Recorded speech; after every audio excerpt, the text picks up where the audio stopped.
Demand చేస్తా ఉన్నాం. ఆనాడు మన నిజాం రాజు రాసిచ్చిండు, దాని మధ్యలో కాంగ్రెస్ వాళ్ళు అవినీతితో పొడగొట్టిండు, దాన్ని బీజేపీ వాళ్ళు వచ్చి స్టాంప్ వేసిండు. ఇవాళ మన బొగ్గు బ్లాకులు మనకు కావాలని చెప్పి నేను డిమాండ్ చేస్తున్నాను. ఈ మాట నేను ఇవాళ చెప్తలేను. 2014లో పార్లమెంటులో బొగ్గు బిల్లుకు అమెండ్మెంట్ తీసుకొచ్చి ఈ 250 కోల్ బ్లాకులు జాతీయం చేస్తున్నాం అన్నప్పుడే నేను చెప్పిన, మా దగ్గర ఉన్నటువంటి బొగ్గు బ్లాకులు మా సింగరేణికే ఇవ్వండి అని కూడా ఆనాడే 2014లో చెప్పిన. ఇలా 2026లో కూడా అదే మాట్లాడుతున్నా. నేను చచ్చిపోయిందా కూడా ఈ నేల తల్లి బొగ్గు మన బిడ్డలకే రావాలనే మాట నేను మాట్లాడతా. కాబట్టి కిషన్ రెడ్డి గారు తప్పకుండా మంత్రిగా ఉన్నారు కాబట్టి ఆ ప్రయత్నం చేయాలని ఒక డిమాండ్ చేస్తున్నాం. రెండోది, మన కార్మికులకు సంబంధించి ఐటీ ఎగ్జామ్షన్ ఇవ్వాలని అనేక మార్లు నేను పార్లమెంట్లో కూడా అడిగిన, అది మీరు ఇవ్వలేదు. కానీ ఇప్పుడు ఐటీ పర్క్స్ మీద కూడా ఐటీ వేయడంతో సగం జీతం పోతున్న పరిస్థితి వస్తున్నది. మిమ్మల్ని నేను డిమాండ్ చేస్తున్నా, ఖచ్చితంగా పర్క్స్ మీద ఐటీ మీరు తీసేయాలి. వారి స్టేట్మెంట్ చూసినా నేను కిషన్ రెడ్డి గారు ఏమంటాడంటే, మేము అధికారంలోకి వస్తే, ఆయనైతే రాష్ట్రంలో వచ్చేది లేదు బీజేపీ, అధికారంలోకి వస్తే అంటాడు. ఇక్కడ యూనియన్ కూడా అలా గెలవలేదు, అటువంటి పరిస్థితి లేదు. అధికారంలోకి వస్తే పర్క్స్ మీద తీసేస్తాడట ఐటీ, అధికారంలోకి రాకపోతే తీయడన్నట్టు. అంటే భారతీయ జనతా పార్టీ యొక్క నైజం ఏందన్నది ఒక్కసారి తెలంగాణ బిడ్డలందరూ కూడా అర్థం చేసుకోవాలి. కానీ అటువంటి భారతీయ జనతా పార్టీ మెడల్ వంచాలంటే అది కేవలం హెచ్ఎంఎస్తోని టీఆర్ఎస్తోనే సాధ్యమవుతుందని కూడా మేము ఈ సందర్భంగా తెలియజేస్తూ మీ కార్మికులకు మాట ఇస్తా ఉన్నాం. ఐటీ పర్క్స్ మీద వచ్చే ఐటీని రద్దు చేయడానికి శాయశక్తిలో మేము ప్రయత్నం చేయడం జరుగుతుంది. అట్లానే మన లేబర్ కోడ్ ఏదైతే సెంట్రల్ గవర్నమెంట్ తీసుకొచ్చిందో, 27 లేబర్ చట్టాలను కుదించి 4 లేబర్ కోడ్లు ఏదైతే తీసుకొచ్చిందో దాన్ని మేము తీవ్రంగా వ్యతిరేకిస్తూ ఉన్నాం. మరి ఇక్కడ అమలు చేస్తామని కోల్ ఇండియా చెప్తా ఉన్నది. ఆ లేబర్ కోడ్లు అమలైతే యూనియన్ ఉండదు. ఇప్పుడు ఉన్నటువంటి పని గంటల కన్నా ఇంకా దారుణమైనటువంటి పని పరిస్థితులు ఉంటాయి కాబట్టి వాటిని వ్యతిరేకిస్తున్నాం. కాంగ్రెస్ పార్టీని డిమాండ్ చేస్తున్నాం, మీరు స్టేట్ గవర్నమెంట్ కాబట్టి అసెంబ్లీలో తీర్మానం చేయండి. కేంద్ర ప్రభుత్వం తీసుకొచ్చినటువంటి ఈ 4 లేబర్ కోడ్లని మేము మా రాష్ట్రంలో అమలు చేయబోమని చెప్పి మీరు తీర్మానం చేయాలని చెప్పి కాంగ్రెస్ పార్టీని నేను డిమాండ్ చేస్తూ ఉన్నాను. ఇక బీజేపీకి సంబంధించి అనేకమైనటువంటి అంశాలు ఉన్నాయి. కిషన్ రెడ్డి గారు ఈ మధ్య టైంపాస్ లేఖలు రాస్తూ ఉన్నారు. ఈయన కూడా పాపం గుంటనక్క గారి మాయలో ఉన్నాడు.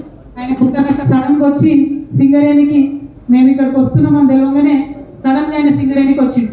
ఆ సింగరేణి విషయం ఏం చెప్పాలని అర్థం కాలేదు. ఏం చెప్తున్నాడు, 40 లక్షల బొగ్గు మాయమైందట, ఎడుకో వెళ్ళిపోయిందట, ఎవడో ఎత్తుకపోయిందట. కాబట్టి దానికి వెంటనే ఈయన గుంటనక్క లెటర్ రాయగానే అడికెళ్ళి కిషన్ రెడ్డి గారు లేఖ రాసిండు. అరే ఎక్కడ పోయిందో కనుక్కోండి అని రాష్ట్ర ప్రభుత్వం మీద లెక్క రాస్తున్నాం. నిజంగా హరీష్ రావు గారు అసలు బొగ్గు మీద సింగరేణి మీద ప్రేమ ఉందా, లేకపోతే సింగరేణి సంస్థను కొలాప్స్ చేయాలనుకుంటున్నా నాకు అర్థమవుతలేదు. ఇది ఇప్పుడు జరిగింది కాదు. ఈ బొగ్గులో లేని ప్రొడక్షన్ ఉన్నట్టుగా చూపించే విషయం ఇప్పుడు జరిగింది కాదు. ఉమ్మడి ఆంధ్రప్రదేశ్ రాష్ట్రంలో ఉన్నప్పటి నుంచి కూడా ప్రతి సంవత్సరం, ఎందుకంటే సింగరేణి ఒక సంస్థగా నిలబడాలి, ఎంతో కొంత ఏదైనా గొంతు నొక్కుతున్నాను సరిగా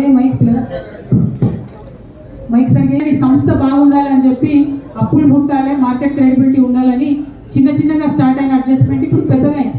అది అన్ని ప్రభుత్వాలు చేసుకుంటూ వచ్చినాయి. ఈ హరీష్ రావు గారికి మరి తెలుసో తెలియదో, మరి ఎందుకు వచ్చిందో సింగరేణికి, ఒకరి మీద పోటీ పడదామని వస్తే ఇట్లనే పరేషాన్ అవుతుంది. మరి ఆయన రాగానే ఆయన వచ్చింది కాబట్టి కిషన్ రెడ్డి గారు ఉత్తరం రాసి వెంటనే స్పందించింది.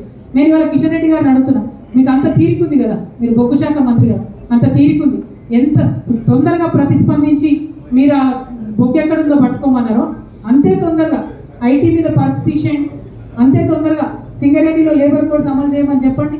అవి చెప్పండి, ధైర్యం ఉంటే మీరు అంతే తొందరగా కోల్ బ్లాక్స్ అలొకేట్ చేయండి తెలంగాణకు. మీరు సంతకం పెడితే అయిపోతుంది, మీరే బొగ్గు శాఖ మంత్రి. కిషన్ రెడ్డి గారిని ఛాలెంజ్ చేస్తా ఉన్నా, మీరు కోల్ బ్లాక్స్ అలొకేట్ చేయాలి తెలంగాణకు. అదేవిధంగా ఇక బీజేపీ గురించి ఎంత చెప్పుకుంటూ పోతే అంత పాపం ఉంటుంది. ఏదైతే మినిమం పెన్షన్ అప్పుడప్పుడు మన వాళ్ళు బాధపడుతూ ఉంటారు, 8th వేజ్ బోర్డు కన్నా ముందున్న వాళ్ళకు పెన్షన్ తక్కువ వస్తుందని. ఎందుకు తక్కువ వస్తుంది, అది కేంద్ర ప్రభుత్వం చేస్తున్నటువంటి పాపం. ప్రతి 5 సంవత్సరాలకు ఒకసారి మనం పెన్షన్ రివైజ్ చేయాలి, కానీ ఆ పెన్షన్ రివిజన్ చేస్తలేదు. అది కూడా బొగ్గు శాఖ మంత్రిగా కిషన్ రెడ్డి గారి చేతిలోనే ఉంటుంది. వారు రివైజ్ చేయొచ్చు, రివైజ్ చేయాలని కూడా నేను డిమాండ్ చేస్తాను. ఇక మనందరం కార్మికులం ఒక పక్క కష్టాలు ఉండి డిపెండెంట్ ఎంప్లాయ్మెంట్ ఇస్తలేరురా నాయన అని మనం మాట్లాడుకుంటుంటే, ఇక ఏఐటీసీ వాళ్ళు ఏం చేశారంటే సమ్మెట్ పిలిపించారు. అందరేదో నిజమే కావచ్చు అనుకున్నాం, దొంగ సమ్మె ఏఐటీసీ వాళ్ళు. సుఖ గుర్తోళ్ళు అంటేనే కార్మికులకు ఉన్నటువంటి అవకాశాలన్నీ పోగొట్టేటోళ్ళని అర్థమన్నారు. యాక్చువల్గా ఏం జరిగింది, అన్ని కార్మిక సంఘాలు రియాజ్ అన్న గారి ఆధ్వర్యంలో సమావేశం పెట్టుకొని డిపెండెంట్ ఎంప్లాయీ